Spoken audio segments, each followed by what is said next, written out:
We're starting a new series, which is a 3-part series talking about codependency and enabling.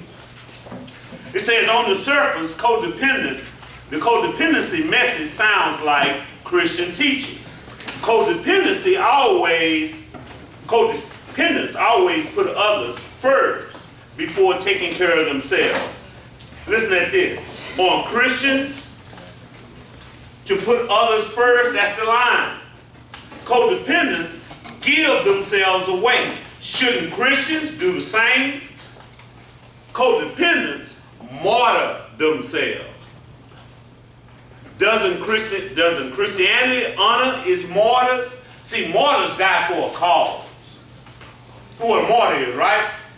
And we believe that we're supposed to do that like Jesus was a martyr. He died on the cross for our sins. That's martyrdom. Now, what's happening, family members, y'all are becoming martyrs for your loved ones.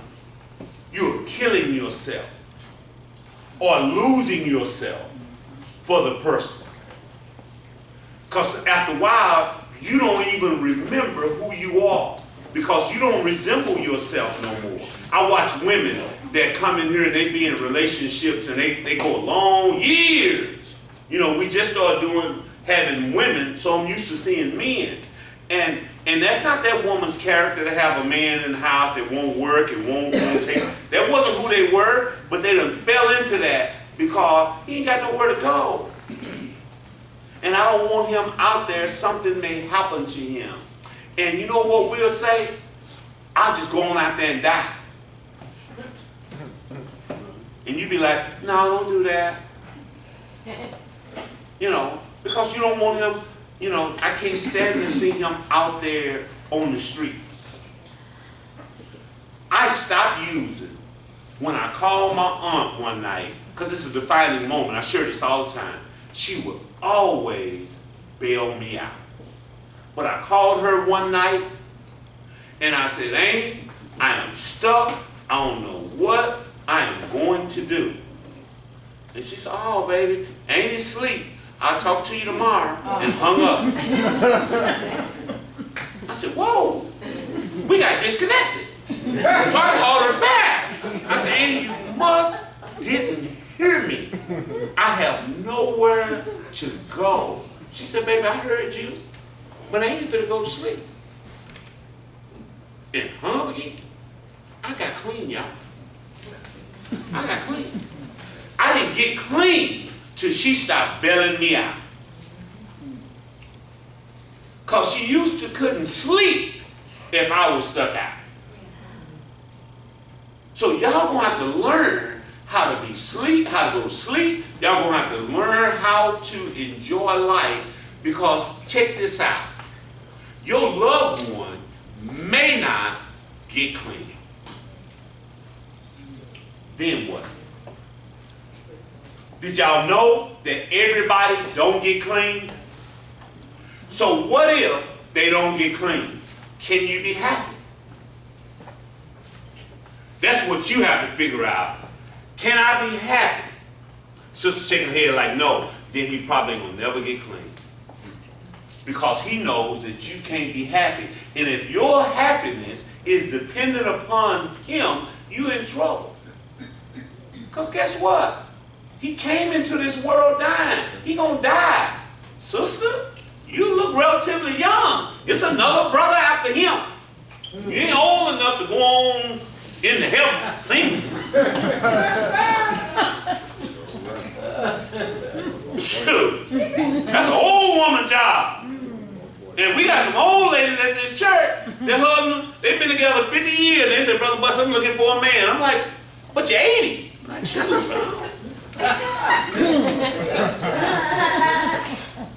but it's different. And sisters would say that, but guess what? Men don't wait no time. They don't wait no time.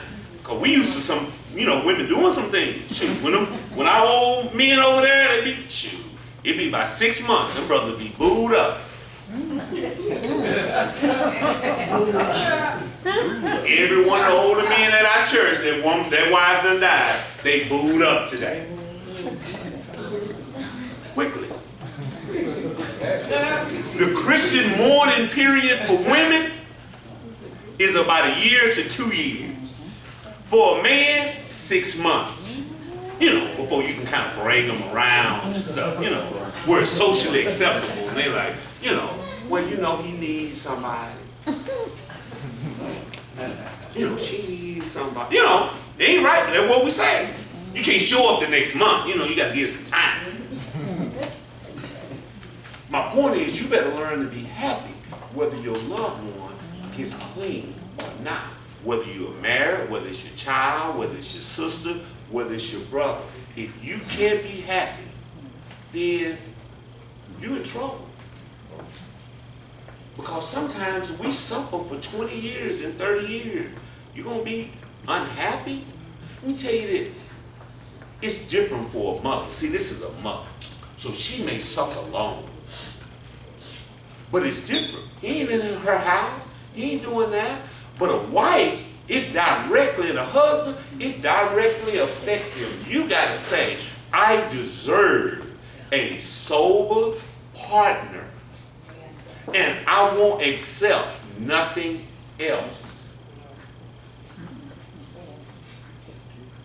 Where does, since we're talking about that, in sickness and health, for richer or poor. So that means he can smoke dope and drink and not work and steal your stuff forever? Is that sickness and in health?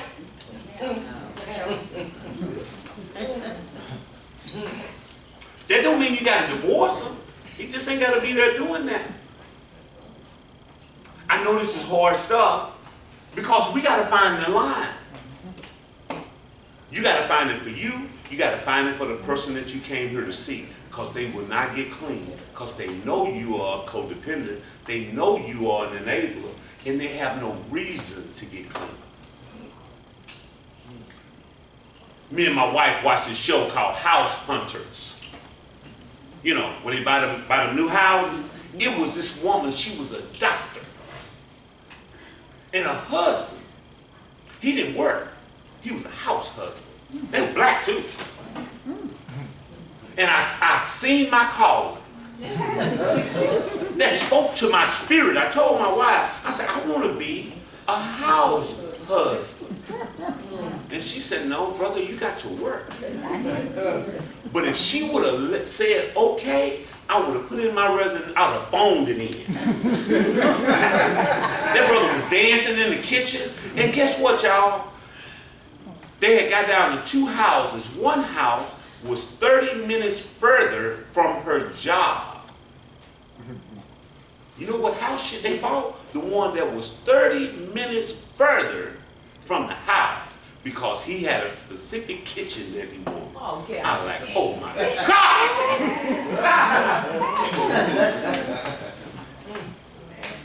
He was just dancing in the kitchen, clips on. Wonderful. But my wife says, I gotta work. Now I think that's bad. Don't y'all? Yeah, it's got one. So guess what? I am not saying, I never tell anybody when it's time for a mother to put her son out. I never tell a wife when it's time. You got to find that for yourself. You got to find your own line. That's between you and God. But you better find it, is all I'm saying. You know, because I've seen people stay together and women suffer for 7 or 8 years, and it worked. I always share Carlos and DeMonica's story. I can share their story because I love them. They got together when they was like 14 in like the 7th grade. Carlos used, I guess he got about 6 years clean now. He's about 36. So in their adult life, she suffered with him for about 12, 13 years as an adult. This sister stayed with him. He clean now, and they are happy as all get out. It worked out. That sister stayed. She was a praying woman, and it worked. I think she done the right thing. But sometimes, y'all, It ain't the right thing. But what she did start doing, she dropped him off down here and said, brother, I'm dropping the attic off. I plan to pick a man back up. Or you can't come home. Now, I don't know if it was a threat or if she really meant it, but guess what? When she stopped going for that, that brother been clean ever since. Matter of fact, they got remarried down here like the other cat and them down. They rededicated their marriage. Same thing. Find your line. That makes sense? Yes. Let me hear it. Those statements have a familiar ring, don't they? Then how can we distinguish between codependency, which is unhealthy, and codependency and their dependence, and a mature faith, which is healthy? See, we got to find it. But in the story of the prodigal son, hopefully we can find a solution. It's a very familiar story. We're going to look at it for the next couple of weeks. But Luke 15 and 12 says, and the younger of them said to his father, Father, give me my portion of goods that fell to me. And he divided unto them his living. His living. So, guess what? The father, number one, let him go. Now, we look at this from a biblical standpoint. The father had two sons. And he divided up his inheritance and he gave him all of his money. Now, at that time, when we look at that, so that means the boy, when you look at it, he was probably about 15, 16, because that's when they said they were adults back then. It wasn't like he was 20-something. He was a young man. And the father said, all right, you sure you want all of your stuff? Yeah, give me my stuff. Now, he must have been an addict. We know that because the Bible says that he spent all his money on riders living and getting drunk. So he was probably one of us. But the thing is, the father gave it to him. Sometimes, y'all, when we ask for stuff, y'all just got to give it to us. Y'all got to stop wrestling with us and arguing with us about our money. Just say, here, take your money and go on about your business, because we will worry you to death. I couldn't find nobody that would hold money for me at the end, because they knew I was coming back. All in the middle of the night, worrying to death, I'd be like, will you hold this right now? No. I'm not doing that. But he gave it to him. Luke 15 and 17, it says, and when he came to himself, he said, how many hired servants of my father's have bread enough to spare, and I perish with hunger? Number two, the son hit bottom. How I know that? The Bible said he came to himself. See, bottom is not a circumstance. I tell this to y'all all the time. Bottom is when I become willing to do anything that it takes to get clean. See, this son, he said, you know what? I'm going to go and start working like a servant. You see what I'm saying? I'm going to go and work and start working in the pig pen. He was ready. And when he came to himself, he got up and he went home. Sometimes you got to just sit at home and pray. Coming and getting us ain't always the best solution. That's hard too, because the natural tendency is to go looking for them. Right? And sometimes it's not safe. I have to tell wives all the time, be like, don't be going over there to them hotels and motels and all them places. You're going to get robbed. Mamas and wives and husbands and dads, we can spot y'all in the hood. We know y'all green. We will rob you. Come driving up there in your new car looking green, speaking proper. You know, have you seen Brian?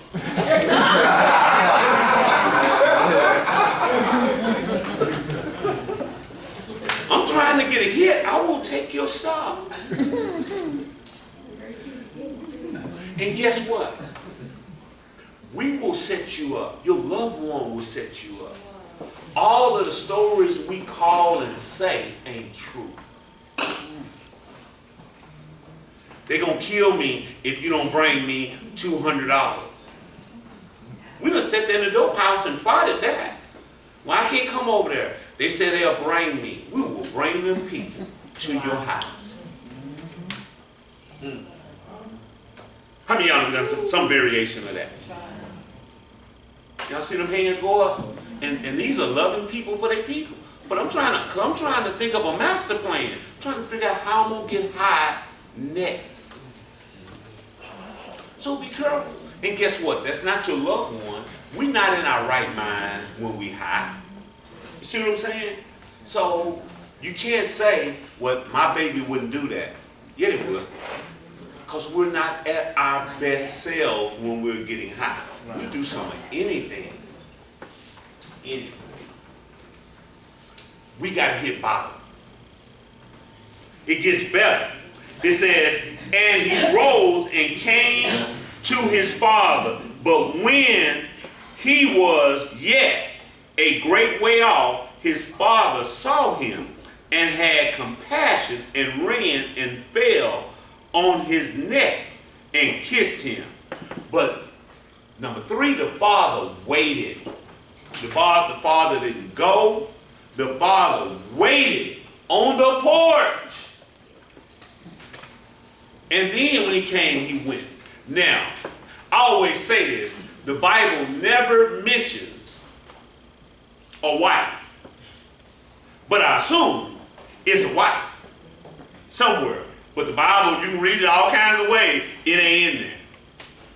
But what happens in a relationship when one parent wants to go save them and the other one doesn't? How do you reconcile that? I've seen divorces take place behind one parent or the other not wanting to do it. Saying, he can't come here. And the other one saying, that's my baby, he coming.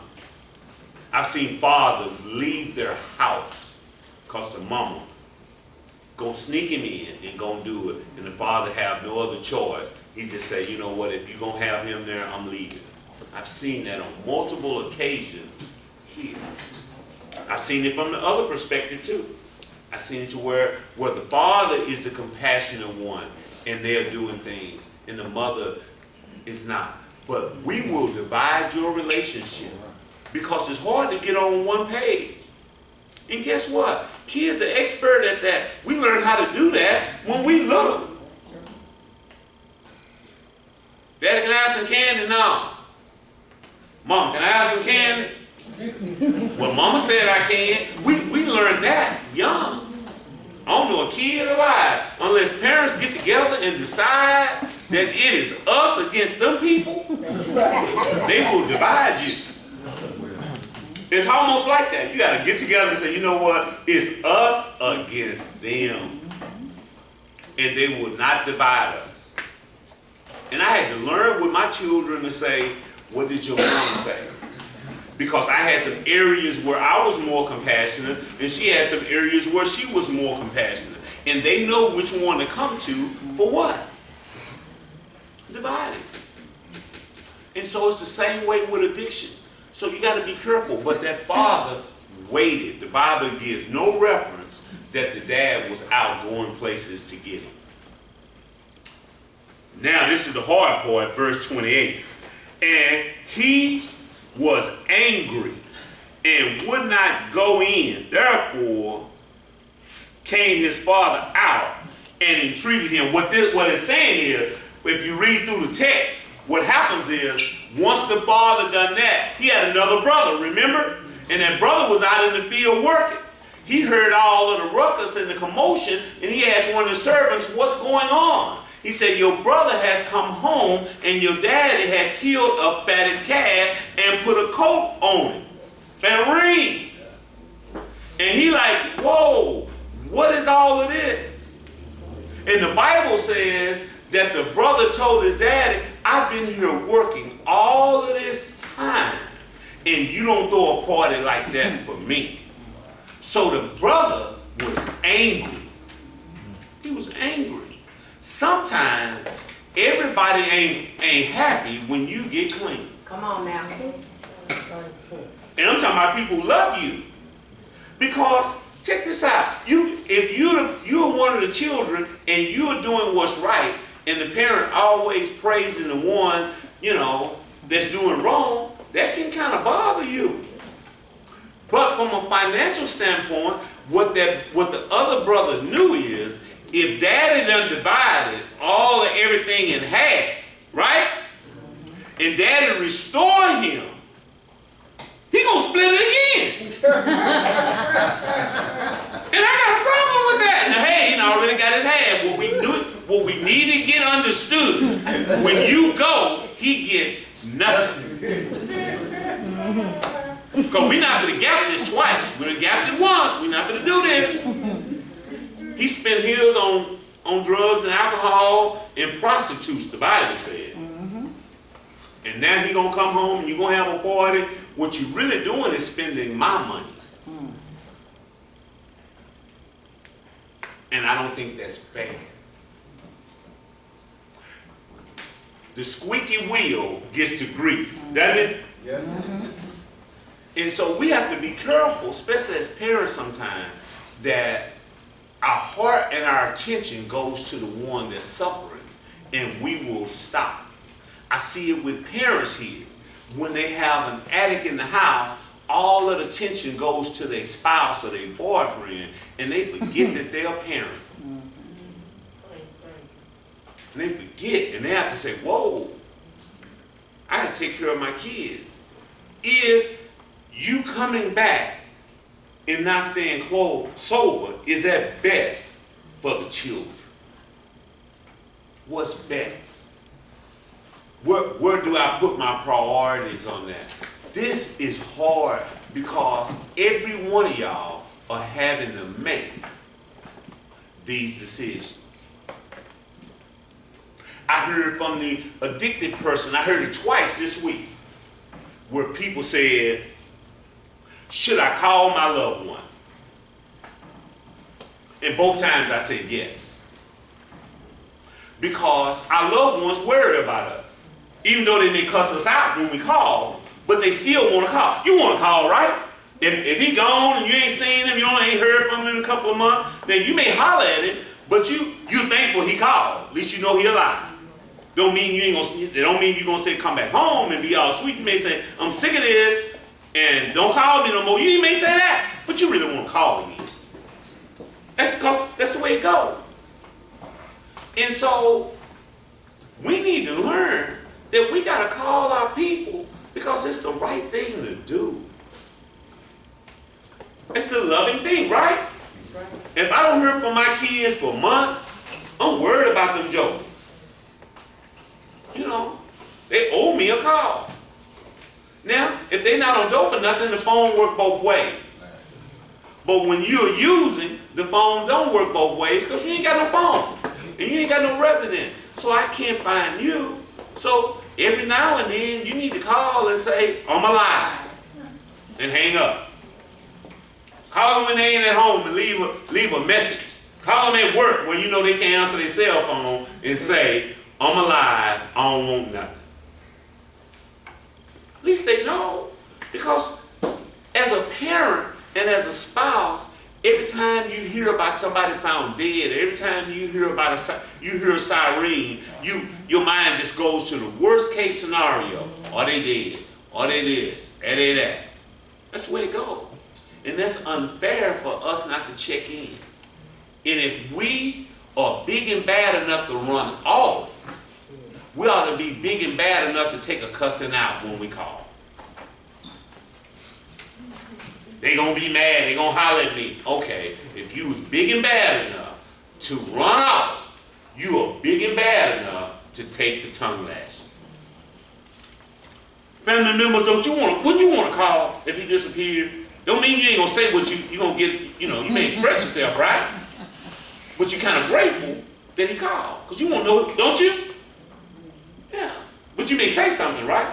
Just because you say something ugly, don't mean you don't appreciate the call. Y'all, two people who talked to me this week, did y'all hear them family members say, yes, I'm going to say what I'm going to say, but I appreciate the call. You get your answer? You get your answer? You gotta get it. You gotta get it. Even if they say, don't call me no more, they want to know you alive. Don't you? Yeah. I may say, don't call me no more, man. We done said a whole bunch of stuff. That's why in here it says, family members, you have to learn to not make threats that you can't keep. I have to learn to stop telling my kids, I ain't gonna give you no more money. But after a while, they be like, shit.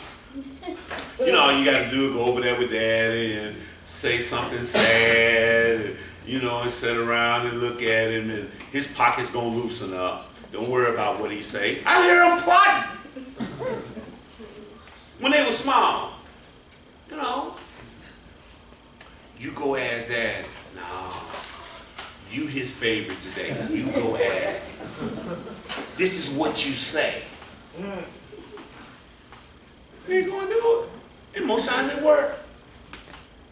But stop making threats that you know you can't keep. If this ain't the last time you gonna go through this, stop saying it's the last time. And if it is, mean it and stick to it. And don't make the big global statements. If you use again, you out of my life. No. It may be if you use again, you can't come and live with me till you are clean. That don't mean I won't support you. You got to figure out as well, how many more of these treatment centers are you going to go to? Because you know what? Treatment, all of them, they want the whole family to go to treatment. And you got to decide how many more of these Saturdays you're going to give up for 6 months. Because some of us in here, Miss Margarita, are on our 8-night treatment center. And you got to decide, do I got 8, 9 more of these in me? How many of you have been to, Pat? This is my third. Second. Third. See? Waylon? Third. See? And if you notice, they riding solo. How many times for you, Brian? My first.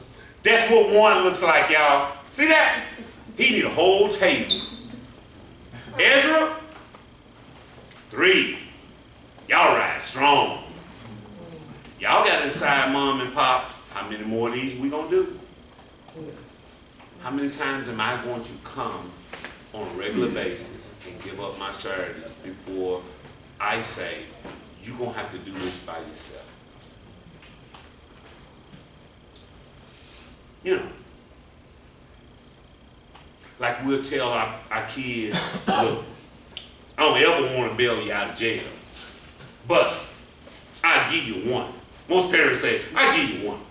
You know, unless you done something, you got a big old bum, but you know, you calling me, you need $300, $400, you got some tickets or whatever, you know, reasonable stuff, I'll come get you. But after that, I'm gonna set that one out, dog, because I ain't gonna keep bailing you out. I had a friend of mine who mom lost her home because she put the home up as bail. That brother didn't go to court. That brother ran off. And they told her, he's an addict, don't do that. I gotta get my baby out. Put your house up. Don't build. It's a difference between love, I don't know a better way to say it, they're being a fool. Because that's foolish, isn't it? But love will make you do that if you're not careful. Sometimes everybody ain't gonna be happy. But we have to learn how to deal with and understand the anger of the other people who are in our family. Then it becomes our job to be consistent. You see what I'm saying? I watch, like, you got 2 other brothers, now they be, you know, they lie and tell you, hey man, you killing mom. You gonna have to stop. Mom, stop doing this. And so they may not be all that happy. And you have to learn that to still go around and be nice because you caused it. And you don't have the opportunity, if you work in the program, to be mad at them because they mad at me. See, that's the way we do in recovery. So, you know, you're not going to be mad at me by yourself. If you're mad at me, I'm mad at you. And we have to learn that I've done something to you